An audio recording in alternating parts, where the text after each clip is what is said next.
Thank you, Matt. My name is Portia O'Dell. I'm a postgraduate researcher at Curtin University in Perth, as Matt mentioned, and I'd just like to talk to you guys about using schools as change agents to create low-carbon communities.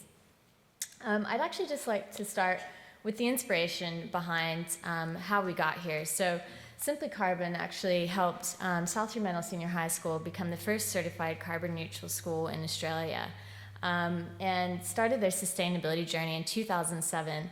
And in 2011, they committed to becoming the first certified carbon neutral school in Australia. So they got to work and undertook a range of initiatives, replacing low flow taps, replacing light globes, a whole range of things that they really tried to reduce their carbon footprint. Some of which were quite interesting. They discovered that their boys' urinals were actually flushing automatically every 15 minutes, every hour of every day of the year, which was wasting a tremendous amount of water and electricity, and obviously costing them money. And so they decided to actually do something unusual and switch to waterless urinals. And this actually caught the attention of Prime Minister Julia Gillard, who's actually the Deputy Prime Minister. You can see her there in the boys' lavatory, checking it out. And all of these things that they've done have actually ended up saving them over $90,000 for the school, which is a really substantial savings for a school. And after many years of hard work, many months of hard work, they've become the first certified carbon neutral school in Australia. And you can see our good friend Julia coming back to welcome us and congratulate the school on that achievement. And so this is where researchers, Dr. Vanessa Rowland and Dr. Samantha Hall, who were a huge component of actually helping the school become carbon neutral, decided to think, how else can schools do this? What other schools can follow the example of South Fremantle High School, and how can we help them? And that's actually where I came on board. We were fortunate enough to receive funding from the CRC for Low Carbon Living to conduct a scoping study to really learn more about what was it that was preventing schools from taking action around reducing their carbon emissions, and how could we help solve that. And so we held a number of workshops and interviews and surveys with schools around WA to really learn what was it that was stopping them. The top three barriers were lack of time, lack of funds, and lack of knowledge. A lot of schools didn't feel supported. They didn't feel that they could actually call on someone for help, and they didn't know where to start. But at the same time, there's huge potential for savings and improvements and other benefits of reducing carbon at a school. Some of the benefits not only include reduced utility bills and reduced resource consumption and saving money, but also improved indoor environment quality and reduced absenteeism at schools, but also the really big potential for schools to be used as living laboratories and community hubs. So huge educational benefits for schools in terms of getting students to actually have a hands-on exercises with actually reducing carbon at their school, whether it's doing an audit with the school or seeing the solar panels being put on the roof. There's a huge opportunity for that.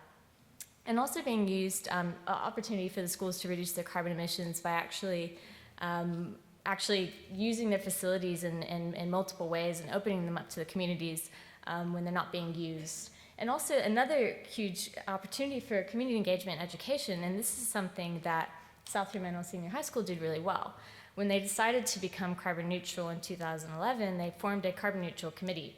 And the committee not just included administration and teachers, but also included parents and members of the community, included university representatives, so Curtin University's Peter Newman and Sam Hall and Vanessa Rowland, also included a council member. So they really tried to get everyone in the same room to discuss how they could help South Fremantle Senior High School become carbon neutral. And South Fremantle High School actually did some interesting things with partnerships that they formed with private businesses. They actually managed to strike a deal with the local solar company, and they agreed that if the school could actually convince 25 people in their community to get a solar panel on their roof, they would actually donate a system to the school for free. So that was a fantastic example of how a school can actually collaborate with a private organization or a company to actually get mutually beneficial outcomes and actually benefit the community.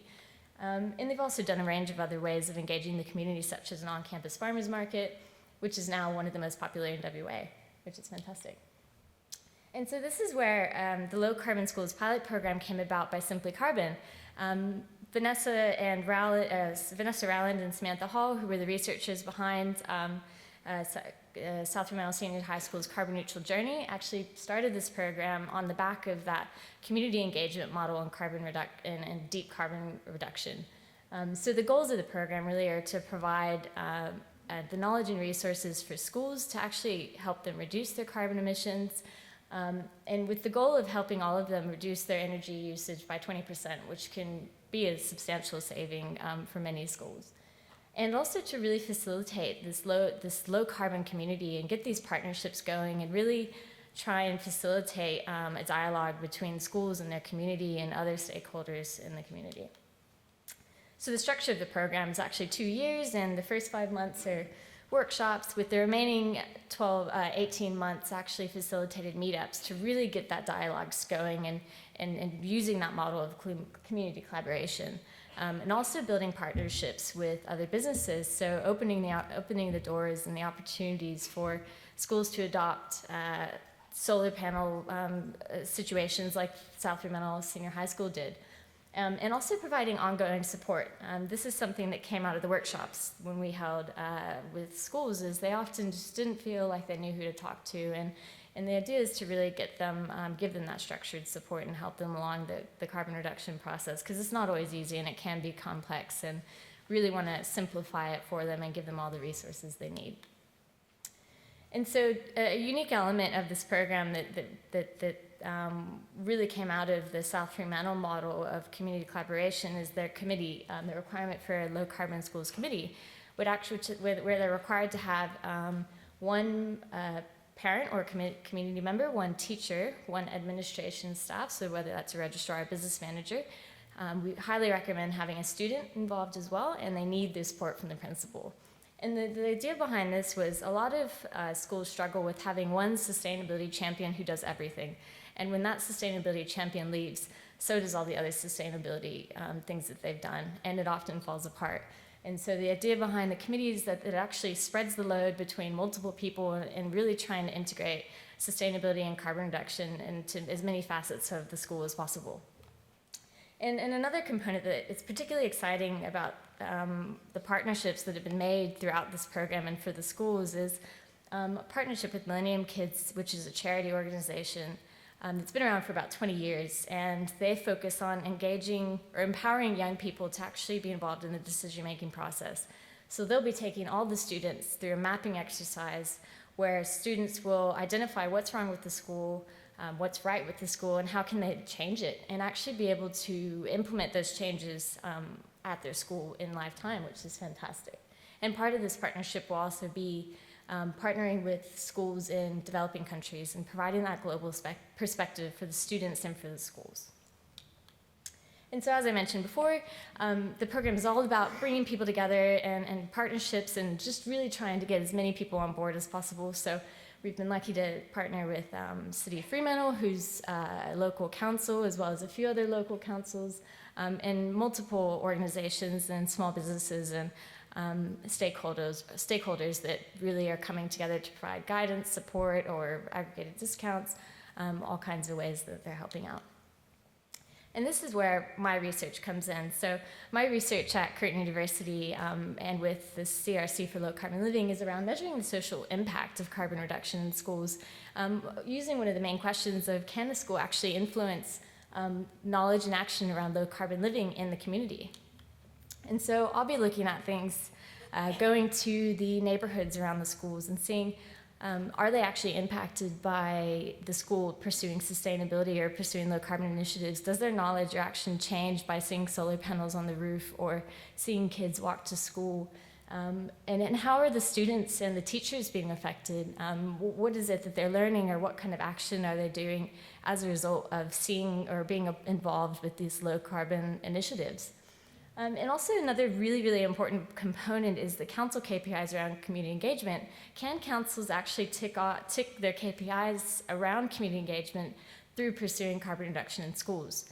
And that's something that we really want to discuss and really explore with councils throughout the research. And so that brings me to how this research will be used. It'll really be, we really want it to be a case study for programs, not just in Perth, not just in Australia, but nationally. We want people to use this information to inform other programs and really get the ball rolling with carbon reduction in schools, because there's just a huge potential for that. And also help local governments have the business case, or have the case to actually pursue this in their schools, in their regions, not just limited to a carbon reduction perspective, but also from a community engagement perspective. And at the end, we really want to have a group of case studies. There's schools doing this all around Australia, but we want to have a series of case studies that can really prove to schools that you not only can save money, save carbon, engage the community, but also educate your students and really just have a myriad of benefits for the schools, and give them that business case to actually do that.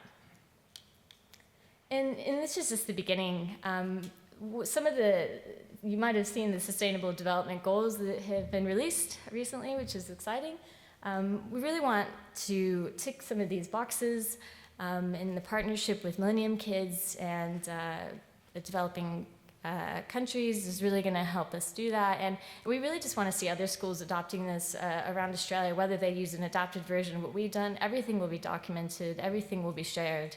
It's all about sharing and trying to get a system that works of collaboration. And that's really important to what we're doing. And we really envision a huge potential with over 9,000 schools in Australia. Just imagine if just a fraction of them were reducing their carbon emissions and engaging with the community. We think the potential for that is huge, and we're very excited to see how it can really expand.